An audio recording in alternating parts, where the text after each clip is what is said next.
നമസ്കാരം. കോൺഗ്രസ് ഭരിച്ചിരുന്ന സമയത്ത് ഡിജിറ്റൽ പദ്ധതികൾ ഒന്നും തന്നെ ഇന്ത്യയിൽ നടക്കില്ല എന്ന് പറഞ്ഞിരുന്ന കോൺഗ്രസ് പാർട്ടിക്ക് ഇന്ത്യയിൽ മനസ്സ് വിചാരിച്ചാൽ ഭാരതത്തിൽ എല്ലാം നടക്കുമെന്ന് തിരുത്തിക്കുറിച്ചുകൊണ്ടാണ് മോദി സർക്കാർ അധികാരത്തിലെത്തിയത്. തുടർന്ന് ഡിജിറ്റൽ ഇന്ത്യ എന്ന പദ്ധതിയിലൂടെ വലിയ രീതിയിൽ ഒരു മാറ്റം വ്യവസായ സമൂഹത്തിൽ കൊണ്ടുവരാൻ സാധിച്ചു എന്നതാണ് വസ്തുത. അതിനുശേഷമാണ് ജനങ്ങൾ തന്നെ ഗൂഗിൾ പേ, ഫോൺ പേ അടക്കം ഭാരതീയർ ഇരു കൈ നീട്ടി സ്വീകരിച്ചത്. ഗൂഗിൾ പേ, ഫോൺ പേ ഉപയോഗം സാധാരണക്കാർ വരെ ജീവിതത്തിന്റെ ഭാഗമാക്കിയതോടെ ഇനി അത്തരം ഓൺലൈൻ പണമിടപാടുകൾക്ക് ചാർജ് ഈടാക്കാനാണ് ഇപ്പോൾ ആലോചന.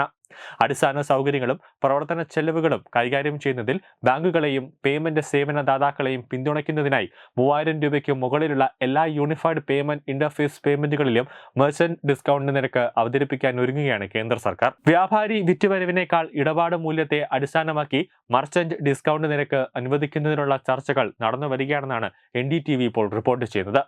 ഉയർന്ന മൂല്യമുള്ള ഡിജിറ്റൽ ഇടപാടുകൾ കൈകാര്യം ചെയ്യുന്നതിനുള്ള ചെലവ് വർദ്ധിക്കുന്നതിനെക്കുറിച്ച് ബാങ്കുകളും അതോടൊപ്പം തന്നെ പേയ്മെന്റ് സേവനദാതാക്കളും ആശങ്കകൾ ഉന്നയിച്ച സാഹചര്യത്തിലാണ് നടപടി. ചെറിയ UPI പേയ്മെന്റുകൾ ഒഴിവാക്കപ്പെടാൻ സാധ്യതയുണ്ടെങ്കിലും വലിയ ഇടപാടുകൾക്ക് ഉടൻ മർച്ചന്റ് ഫീസ് ഈടാക്കും.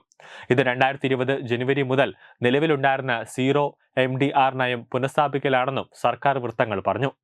റീറ്റെയിൽ ഡിജിറ്റൽ ഇടപാടുകളുടെ ഏകദേശം 80% UPI ആണ്. എന്നാൽ സീറോ മർച്ചന്റ് ഡിസ്കൗണ്ട് നിരക്ക് വ്യവസ്ഥയിൽ ഈ മേഖലയിൽ കൂടുതൽ നിക്ഷേപം നടത്തുന്നതിന് പരിമിതമായ പ്രോത്സാഹനങ്ങളുണ്ട്. UPI ഇടപാടുകൾക്കായി വലിയ വ്യാപാരികൾക്ക് 0.3% MDR payment council of India നിർദ്ദേശം നൽകിയിട്ടുണ്ട്. നിലവിൽ രൂപ ഒഴികെയുള്ള ക്രെഡിറ്റ്, ഡെബിറ്റ് കാർഡ് പേയ്മെന്റുകളുടെ മർച്ചന്റ് ഡിസ്കൗണ്ട് നിരക്ക് 0.9% മുതൽ 2% വരെയാണ്. ബാങ്കുകൾ, അതോടൊപ്പം തന്നെ ഫിൻടെക് സ്ഥാപനങ്ങൾ, national payment corporation of India എന്നിവ ഉൾപ്പെടെയുള്ള പങ്കാളികളുമായി കൂടി ആലോചിച്ച ശേഷം 1-2 മാസത്തിനുള്ളിൽ UPI പേയ്മെന്റുകളുടെ നിരക്കുകൾ കണക്കാക്കുന്നത് സംബന്ധിച്ച് തീരുമാനമെടുക്കുമെന്നാണ് ഉദ്യോഗസ്ഥർ അറിയിച്ചിട്ടുള്ളത്.